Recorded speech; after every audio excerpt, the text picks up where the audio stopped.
So we decided we were going to do some awards for the haunted houses that we went to last year. We didn't have a chance to do it last year, so we're going to do it at the beginning of this year. Yeah, we had a top 10 countdown, but we didn't really do awards. This one's a little bit different. We're going to be doing by category. Yes.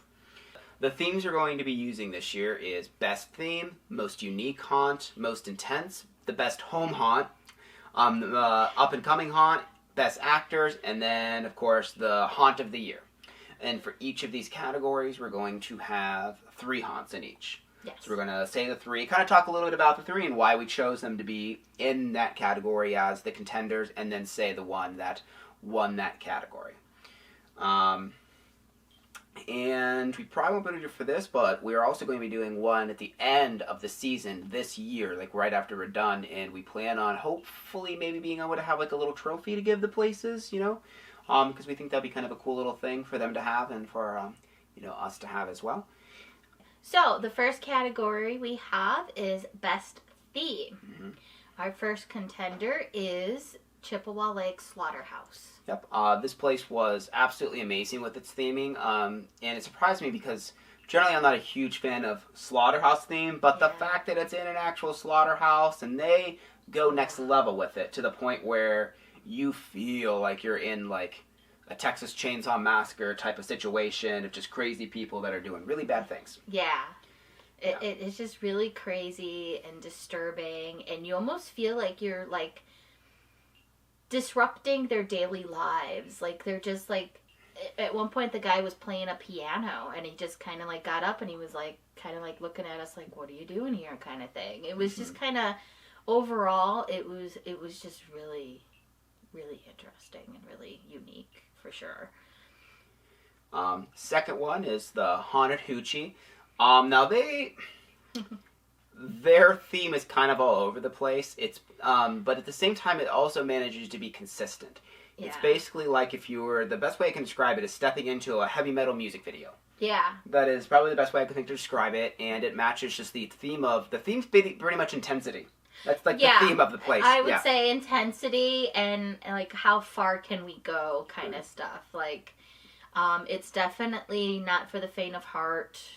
If you're anything close to politically correct. Yeah, the propaganda stuff can be a little annoying. But I mean, like, yeah. And also, when we say theme, we're also kind of just meaning it's set design in general. So even though Haunted Hoochie has multiple themes, its set design, you know, is probably a little more accurate, I think. Yeah.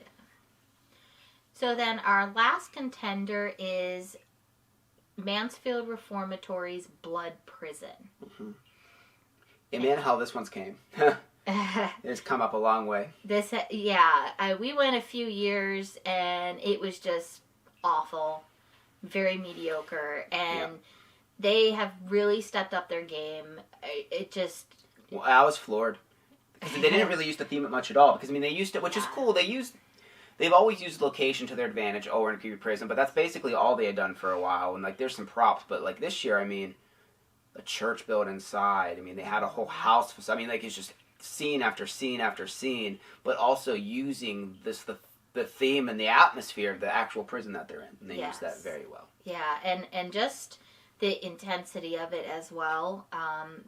It's definitely worth getting the touch pass. I know you have to pay a little bit more, but it's like you get to see so much more just because they like throw you in cells. They do a bunch of other little things. Throw you into mattresses. Things like that. More on that later. But so that takes us to our winner, and the winner for this category is actually going to be Chippewa Lake Slaughterhouse. Like I said, it's like stepping into a movie set. It was so realistic and so grotesque in just the best way possible. Yeah. The scenes were just immaculate, and we're excited to go back this year because I guess they've added. The only complaint we kind of had the first year is it was a little short and kind of ended a little abruptly, but they've expanded upon it, I guess, and I am really excited to get back there and give the review for it this year. Yes. All right, so that brings us to our next category, which is Most Unique. First haunt in this category is Wells Township. They've popped up on our channel many times, and they are very unique. You know, it's a guided tour. It's very interactive. Every year is completely different for the most part. Only like 1 or 2 rooms stay the same, if that. It's just, if you haven't been there, you should definitely check it out because there's no other place like it. Yes, definitely. It's ran by people that are just like very passionate about what they're doing, and they just, the fact that they tear most of the haunt down every year and rebuild is just what makes them really unique, because it's always a different kind of theme, and just a really fun experience there. Mm-hmm. So our next contender for this category is Dungeons of Horror at Moundsville Prison. Mm-hmm. Again, it's in an old, dilapidated prison. Correct. They use it to their advantage. They sure do. This haunt has some of the most unique things I've seen in a haunt ever, and I mean, they just have such a huge sprawling location. Like what it starts like, and it's so much different than the couple years we were. Like they start off on, they put you on a bus, and they kind of treat you like a prisoner a little bit, and then they make you get off like you're being a prisoner, and they make you line up against the wall, and it lasts for an uncomfortable long time. Right. And they're like yell at you and stuff. I mean, it adds to the experience. They're supposed to be mean to you. I mean, the staff's great. I'm not saying the staff's mean or anything, but like they're supposed to be that way. And there's a coffin ride where they put you in a coffin and push you down a thing, which is basically like a coffin roller coaster ride. Yeah. Which I think is funny. So many haunts have the whole buried alive thing, but this place literally puts you in a coffin and shoves you down a little coaster track. Yeah, you don't know where you're going. They just shove you somewhere. There's like curtains. You can't see where you're going. Uh-huh. It's intense. They yell at you, scream at you. It's just, it's all different ways awful. There's a boat ride. Yeah, there's a boat. There's a boat they built, and we were shocked. We're like, there's a boat. You get in a little boat, and they have like a little like river thing they drag you through, which was really awesome. I'm wondering if it'll be there this year or not. Really unique. I think there's a slide too in it. Remember there was a slide. Oh yeah. Yep. Yeah. There's so many and it was long. It was like 45 minutes. Like it was really unique. Yes. Definitely a different experience. And last in this category is Nightmare in the Wilderness. This one is definitely interesting because so they have to take you on a hayride to get back to the trail. Yes. And it's like the hayride's not a haunted hayride, but when we went, they kind of floor it, which makes it a little exhilarating. It's much faster than you think it would go. Scary. It's it's definitely it intensifies it because you're like, oh my god, am I gonna die on this on this hayride before I even get to the haunted house? And then it is a haunted trail. There are a few like buildings and stuff like that. It's kind of a fusion because there's a few different like haunted houses you go to while you're on the trail, but they just have a lot of scenes that I guess I really haven't seen at places before. Yeah. It is more of a traditional haunted house than the other two on the list, I would say, because it is just a walkthrough, but it's how it's presented and it's how it's structured that really makes it unique for a trail or really any other haunt for the most part that I've been to. Yes. Very cool place. Recommend you check it out. And so our winner for most unique haunted house is Dungeons of Horror. Mm-hmm. Yeah, I really couldn't, because we've been there before and it was good, but that year it just blew us away with the uniqueness and just all of the different stuff they tried. And I really like that. It makes it very, like, lots of variety. It makes a lot of variety, and it makes the experience, even though we were in there for a really long time, it made it seem like it went by really fast. Yeah. And if I remember right, they even had, like, interactive games they would make people play. I remember our group sucked. The group we were with was terrible. Haunted House was great. Group was terrible. Yeah, don't need to get into that, but yeah, Haunted House is great and interactive. Alright, so that brings us on to our next category, which is Most Intense. So this is ones that are going to be not just scary, like jump scares, but I mean like in your face and just makes you like basically have a panic attack. Great stuff. So first on the list is Blood Prison, as Kim kind of mentioned before. Now this is with the Touch Pass.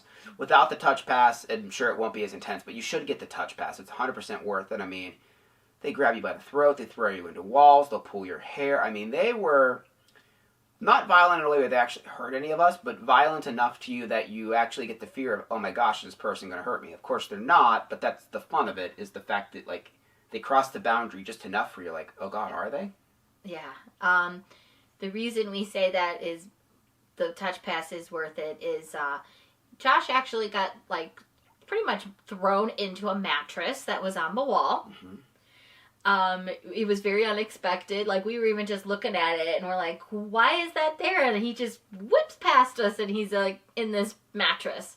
Zombies. Yep, they got me. Zombies. I had a guy, I think it might have been a clown or something like that. He grabbed me by the hair, and he literally had me by the hair and by the throat, and he just pulled me down the hallway. And it's a little uneasy to watch. It was. It was uneasy to have happen. A werewolf. Our one friend. The werewolf came out of a wall and just took him. Just grabbed him and just took him down. Went down someplace for a minute or so. Yeah. I mean, like I said, all in good fun. I know that what we're describing might not sound like your idea of fun, and it might be a little too intense for some. So then that's okay. Then don't get the touch pass. But like, if you kind of are like a little bored of just regular old haunted house, go to Mansfield and get the touch pass because you won't be bored of it. And if you are, you're a weird person. The next one on the list, of course, is the Haunted Hoochie. Everyone knows how intense the Haunted Hoochie is. You mean stripper nuns, people with blowing their brains out with shotgun as an introduction scene. I mean, it's in your face. There's people everywhere grabbing. I've had them, not this year, but previous year, someone was wearing a hat. They took their hat off and just threw it. They'll get you. They're going to get you. Animatronics will hit you if you don't get out of the way. It's awesome. Yeah. It's definitely not for the faint of heart. No. It's not for, like I said, not for anybody that's politically correct. It's just very in your face. They don't really care what they do kind of place. Yeah. It's a Haunted Hoochie. It's great. Yeah. If you haven't been there, you should make it there. Every room's like worth $1 million. It's awesome. There's an airplane. I mean, yeah, just go to see that. It's just, the place is crazy. Next on our list is actually a newer haunt called Haunted Town Hall. Now this place, I don't think they touched much at all. No. But they had a lot. The haunt it's not a huge building. It's very claustrophobic. There's lots of actors, lots of uneven spaces, and it was just very like anxiety ridden. Yeah, constricting, claustrophobic, just very intense in that matter of just being like, where am I? Kind of like, how is this a building? Like, it's just. It's hard to even explain. It was, because I think when Blood Prison and the Haunted Hoochie, those are both intense because of the actors. Where this one, it's a little, the actors are good. It's a little less the actors and more of the structure of the building. It's so disorienting and just almost, it just leaves you confused and like scared in a good way. Really good haunt, especially it's only been open for, I don't know, a couple of years. I forget the exact opening date, but all right. So, the winner for most intense is Blood Prison. Yeah. Just insane. Even though like the Hoochie and the one and Haunted Town Hall are pretty intense. I mean, just the amount of interactivity. In fact, because Hoochie will touch you and they'll grab a little bit, but they don't grab and throw you. They don't it's really the touch thing that really is going to set this one. Like I said, if you don't have it, your mileage may vary, but if you do have it, you better be prepared. And the good thing is, if you do choose and it becomes too intense, it's a glow stick that you wear around your neck and you can actually take it off and just throw it on the ground and they have to stop touching you. So that is one thing. So, like, if you get it, you can opt out. It's basically your safe word. It's your safe word. Yeah, pretty much. And they get really excited when they see glow sticks, too. So Touchies. Like, yeah. All right, so our next category, and this is a completely unfair category. It's more of a bonus round because we only went to one. And we want to say, so our next category is Best Home Haunts. If you have a home haunt and you're watching this and you're anywhere in the area, let us know, especially if you're open during the week, because we'd love to come and do kind of a review, more of just a walkthrough and show people what you do, because we know home haunts are their own breed and it's really passionate people. So our best home haunt this year is the only one I went to, called The Royal Scare. Absolutely amazing. We did more of like a little mini documentary almost on the guy and a walkthrough. I'll provide that link below or link at the end of the video. It'll probably be in both. Amazing guy that makes it. Just an amazing place. Yeah. It just was really cool and unique, and just the stuff he made out of just regular like things you could find in stores and garbage dumps and things like that. I mean, like you wouldn't expect, like the way he put it together is just really fantastic. Yeah, it really is. Definitely go and check that out. It's in North Royalton, right? Yes. Yep, North Royalton is really awesome. But yeah, like I said, if you have a home haunt or know someone that has a home haunt, link into this video, get them in contact with us, because we'd love to go do the same thing we did with the Royal Scare. So watch that video if you like it. Yeah, definitely get a hold of us. Next category is up and coming. So this is haunts that are not necessarily just last year, but that are newer, that have been around for like 5 years or less. So number one in this category is Chippewa Lake Slaughterhouse. They are newer. Was that their second year last year, I believe? I think so. I don't think it was their first. I think it was their second. Second or third year. Yeah. And what they've done in that time is absolutely staggering. Like I said, Hollywood quality. And you hear that word thrown around a lot in the haunt industry, but when I say Hollywood quality, I'm thinking like when you walk, you don't see a prop you see in every other haunted house. There may have been one, maybe two, maybe not even that, but I mean almost everything was handmade unique to that haunt. And that's Hollywood quality. It's not, Hollywood quality isn't something you see in every haunt. It's just in a really expensive prop. No, it's feeling like you're in a made-up environment, Yes. you know. So our next up and coming is the Haunted Town Hall. I'm not absolutely sure how long they've been running, but I know it's a newer one, Mm-hmm. but they were just, like we said, it was just fantastic. It was so claustrophobic and Yeah, it really was really good, Intense. and they made a lot out of location they had. So it was not a Yeah. huge location. yeah, no, it was just one little building, and it was like it seemed to go on forever. Like, Right. It was really insane how good it was.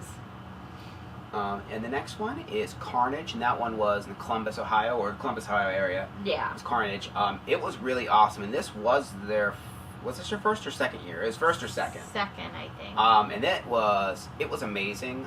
We don't know if we're going to make it back this year, but you know, we'll see. And yeah, the detail that they had, and some of just really unique scenes and just really cool stuff that I literally saw. I'm like, oh, look at that! I haven't seen that before. Mhm. Really good work, and we got to talk to the owners of that as well. And he's done other stuff in the haunt industry, and just really nice people, as most people in the haunt industry are. We've only ran into a couple people that are bad. Yeah. But, so winner for this category is going to be Chippewa Lake Slaughterhouse. The other ones are great, but they said that one just blew us out of the water. Yeah, It's just for sure. absolutely phenomenal. All right, next category is Best Actors. First one in this category is Chippewa Lake Slaughterhouse. They really were their parts. Whatever role they were playing, they were in it. And there's a lot of haunted houses, like, I remember them being good, but I don't remember specific things. But there's things about Chippewa, and there's a couple scenes that stick in my mind. There's a couple actors that stick in my mind, too. The one the most was the guy, the sewing guy, the guy that sewed people up. Because he didn't try and scare you, is the best thing. He just stood in a scene, and he had, like, these threaded nails or something. Yeah. He would just stand there and just grind them together and just look at you. That's all he did. But it was just the way he was done up, and he had like antlers on and stuff with like stitching between them, and you're just looking at this thing like, I don't want that to get close to me. Yeah. You were like, okay, you could just stay over there. You just stay right over there. Yeah. And I'm pretty sure he's playing piano when we came in the room. Yes, Just like, la da da da da. And he yeah. comes in, he stands up, just kind of look at you, and you're like, nope. And that's how you know a place is great, when the actors don't even have to jump scare you. They just have to be there, and you're like, I'm upset. Yeah. That's, yeah, pretty really. much. So next one for Best Actors is Blood Prison again. The intensity, the lines. Dear God. And one of them sang to Ghost with us. Yeah. We were saying he was dressed as he was supposed to be our Satan. Dark Lord, Satan. And Praise be unto him. and anyway, he was supposed to be Satan. And our friend Kristen and I started singing Ghost. And he recognized it, and he was like, oh yeah, he's a great follower of me and all this other stuff. And it was just fantastic. I mean, the fact that he knew what we were doing, and it was just really fun. Yeah. But otherwise, like, oh my God, they were just so into everything they did, and it was just such a good one. Yeah, it was really good. And then next for Best Actors as well as Township. Because again, they're a more theatrical haunted house than anything else. So each scene has each room has a different scene where actors will a lot of times actually act out like a scene, I guess. Yeah, with like a little lines. vignette of some sort, like, yeah. Right, like little tiny mini plays throughout it, and they usually end in some kind of jolt and scare, stuff like that. Actors are really good. They're always really good. A lot of times they're younger actors there, which makes it even more impressive, because they have lines that they have to remember. But yeah, overall, very impressive house with the actors and all that as well. So our winner for Best Actors is Blood Prison. Yeah, I mean, just the intensity they bring, and the fact that they also have dialogue and talk to you, and just they hold you for so long. Such a personal experience, not even just because of the fact they touch you, but like I said, just the things they'll say to you, and they have like, I can't remember specifically, but I know they had lots of witty dialogue they would say to us and stuff. And it was just phenomenal actors. There's a lot of them. So that brings us to the last category, which is Haunt of the Year. Yay. And believe it or not, first one up is Blood Prison. For all the reasons we've stated. I mean, we've already talked about it a lot. Everything about it is just kind of amazing. Second one. Second is Chippewa Lake Slaughterhouse. Yeah. And again, for all the reasons we've said. Yes. It just, great experience. Just great. And the last one is Carnage, which is probably the one out of these that we've talked about the less. Like I said, for the amount of time they have had to build it, and I wish I would have looked it up beforehand. I feel bad, but I'm pretty sure last year was their first year, because I remember, or the year before, I don't know, but because I remember him saying like they only had they got it all done in they had a very limited amount of time to put it together. Mm-hmm. And what they were able to put together. Yeah, they were able to really put together a really awesome haunt. Yeah, they had so many awesome rooms, like the dollhouse room I remember very vividly. The room where, the real bloody room where he said that the actor, they just give her a certain amount of blood and she just kind of goes wild with it. Yeah, really great haunt. But that brings us to the actual haunt of the year, which probably doesn't come as much of a surprise, but Blood Prison is going to win it. It is kind of a surprise to us, though, because, like I said, I've been there multiple times, and it went from being okay to pretty mediocre to being, well, our haunt of the year. Yeah. We gave all 10s to it in our review, which is very rare, but there wasn't anything that changed about it. No, it was great. It was just fantastic. Because I know it switched over. It had switched over runners or owners of the Blood Prison experience in the last year or two, and we were told it's a lot better, you should go, and we were like, we him-hawed around, and we finally went last year, and we were like, oh wow. Yeah. So definitely give it a try this year. We're for sure going to go back there and let you know if it's as good as it was last year. It has a lot to live up to be as good as last year, but for sure make it out there. I mean, the prison alone is worth seeing if you haven't been there. But that's going to do it for this video. We said, again, if you're a home haunt or if you are any other kind of haunt and you want us to review it, get in touch with us. Leave a comment in the comment section. I'll also post our Facebook for Haunt Talk. You can get on there. You can message us directly like that. That's another great way to get a hold of us. And we have quite a few reviews planned this year. The first one is going to be 100 Acre Manor, which should be uploaded right around the same time as this. And then we're going to be going to Florida for Universal Halloween Horror Nights again. We're going to try and do a little more coverage of that. And then after that, we're going to hit as many haunted houses as we can this year. Well, guys, thank you very much for watching this video. We hope to see you in the next. Just try not to die. Bye.